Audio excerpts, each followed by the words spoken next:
Hey, what's going on, everyone? This is Mitch. Hope you guys have had a great Wednesday. Have had a great week so far as we're working our way through it. This evening's video, there's not a lot to talk about. There's not a big topic to really latch on to, but we're going to talk about the heat. We're going to talk about the severe weather threat.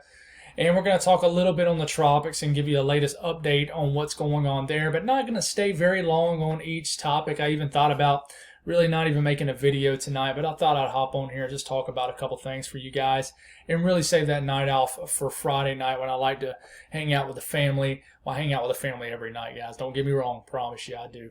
But really, I like to leave that entire night for the family, order some pizza, get some ice cream, cookies, things like that, and just spend time with them. But really, we're just going to talk about them three things. There's some ongoing severe weather going on across areas of the mid-Atlantic, mid-south. This is working its way south. Severe weather threat for sure ongoing. A lot of severe thunderstorm warnings, a lot of flash flood warnings going on. So this is really moving north to south. So a little bit of a dangerous situation out there for some heavily populated areas. So please stay safe out there.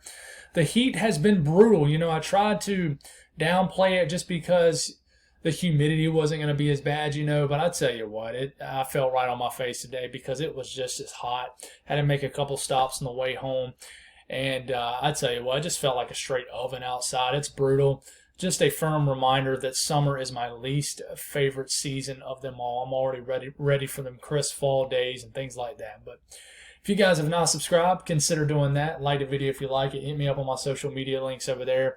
I got a new profile picture. Hope you guys like it. A friend of mine that I go to church with hooked me up. She owns a graphic designer company, so she definitely hooked me up there. So I hope you guys like the new photo right there. But let's get rocking and rolling. I don't want to hold you guys up too long. Heat advisories in the orange, severe thunderstorm watch in the pink.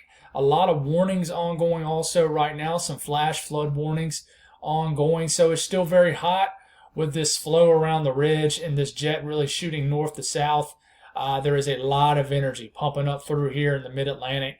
And just a nasty evening of severe weather ongoing. So please be safe. We can take a look at the radar out of Sterling, Virginia, and it shows what's going on. Already a big plume of storms rolling into northeast North Carolina. We talked about that this morning, that we had to watch to see how much these storms would hold together.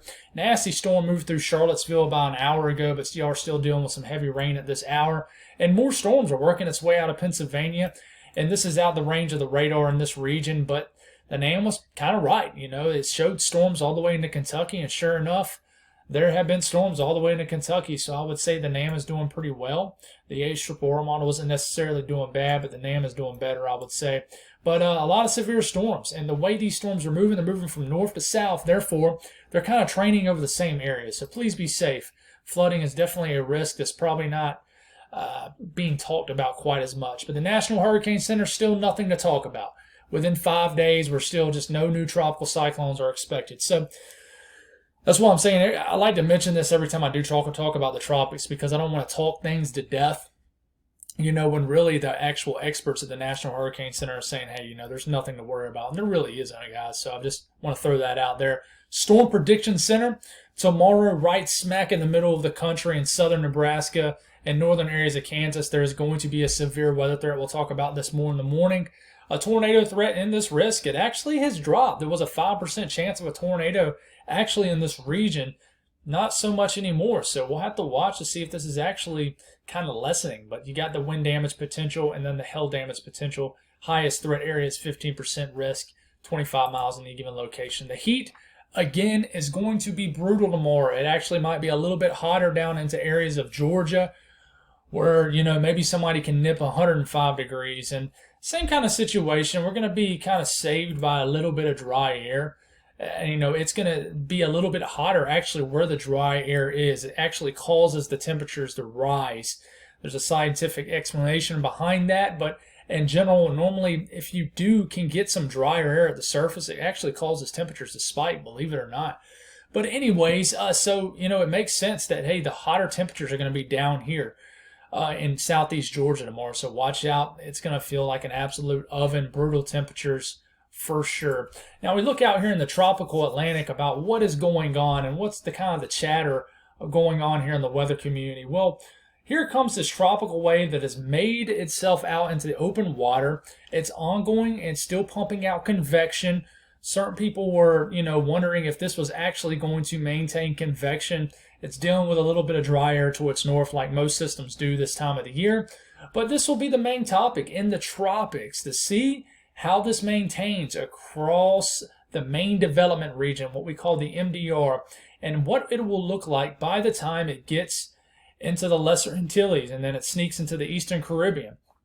Now, a lot of times this time of the year, you have something that we call the TUT. And it's basically like an upper level low, a tropical upper level low, if you will. And it normally slashes through right into here or right into here. And basically what it does is it provides a lot of vertical shear. So it really, we've talked about shear before. Tropical systems do not like shear. And a lot of times this is here really any time of the year in the tropics. Really in the hurricane season is what I'm trying to say. But really early on in the year, it really is there, along with the trade winds that really provide a lot of shear, and these tropical systems never can really get going.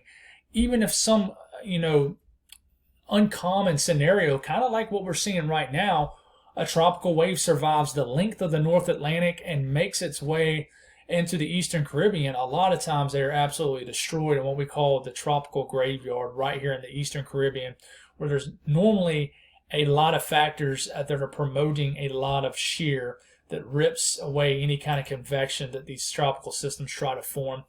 But what you're seeing here basically in the more brown colors, the more brown it is, the more dry air you got. The more kind of greenish blue you got, the more moist air you got. So we're looking here, and we're starting this off by tomorrow evening. This is the first tropical wave. This is kind of another tropical wave.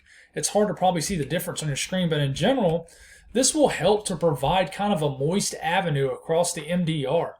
And so a lot of model guidance is starting to like the second low pressure behind this. And there it goes. It pops off an L right here, but this is actually the first wave right here.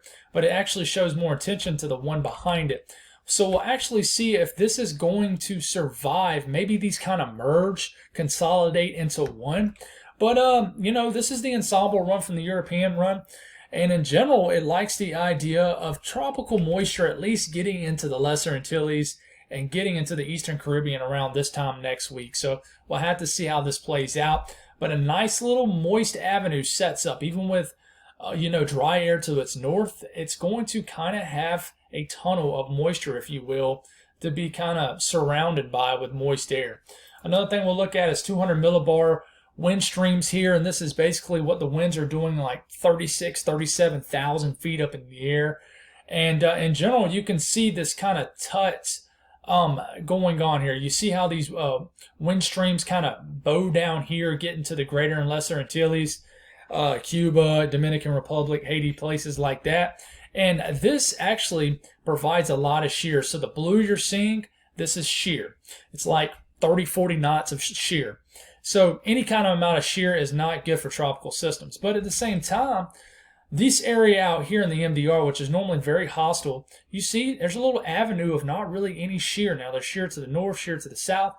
But if you can get the shear away from the center of wherever this tropical entity is or system, then it's not going to really disrupt it much. But you notice, once this gets into the Eastern Caribbean, the tut kind of goes away. It kind of shuts down, and there's not any big-time wind shear in areas of the Caribbean.